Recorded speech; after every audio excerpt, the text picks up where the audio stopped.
Hey everyone, Gil here at Grayman Prepping.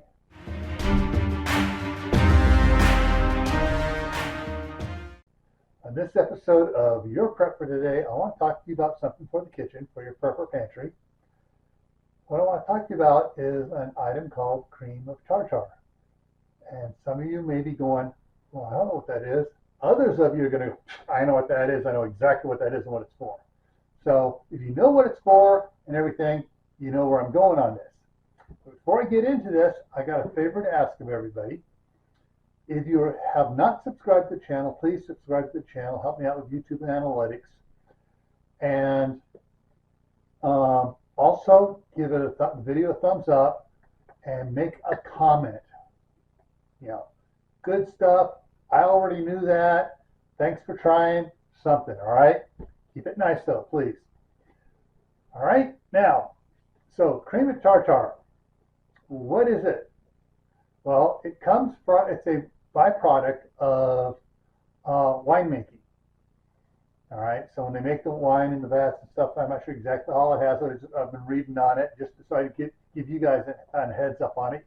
If you want to Google it and look on Wikipedia, it talks all about how cream of tartar comes about. But it is basically an acid, a mild acid. All right? This is where it gets interesting. Being mild acid, it reacts with an alkali. All right? Now, what is another acid that comes from grapes? Vinegar. Look at the name. Vinegar. Vinegar. All right? I'm not going to get into all the etymology of the word, but that gives you a hint.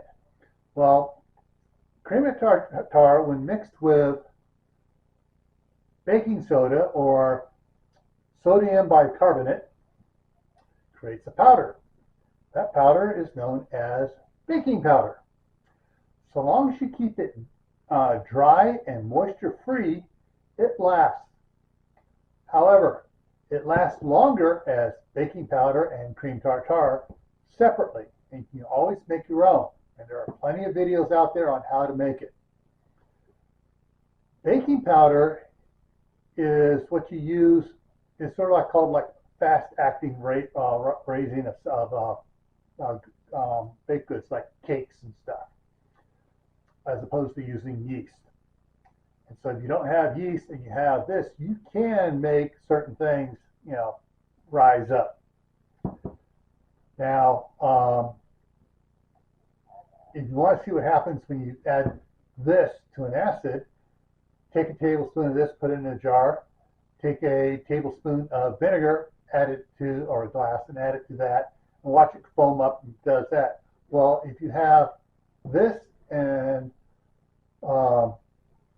cream of tartar and you mix them together, it's when you add the liquid to the recipe that activates the alkali and the acidic cream of tartar to react to produce carbon dioxide. Right? And so this is just a modern, baking powder is a pre-done version of adding those two together, but you can make it yourself. All right, so cream of tartar is also used for a lot of other things, something dealing with eggs. I was reading a bunch of stuff on it, a bunch of recipes that call for it.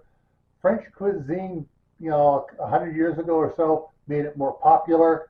So if you don't know much about cream of tartar, look it up and look up recipes for cream of tartar, and you'll see what all you can use it for. All right, now, before I take off, I'm going to put a link up here in a minute for my other channel, Camp Patton Family Compound, which is my gardening and homesteading channel. I do more cooking stuff over there. But I'm also going to put another link, a couple other links up here. And that's going to be the links to the Prepping for Beginners playlist and Prepping in Private playlist.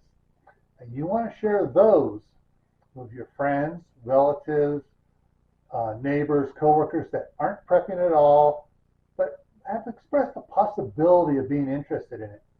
Why do you want to do that? Because you want them to get prepared and get their own preps so they don't come after your stuff and take it away from you and your family and leaving you like this.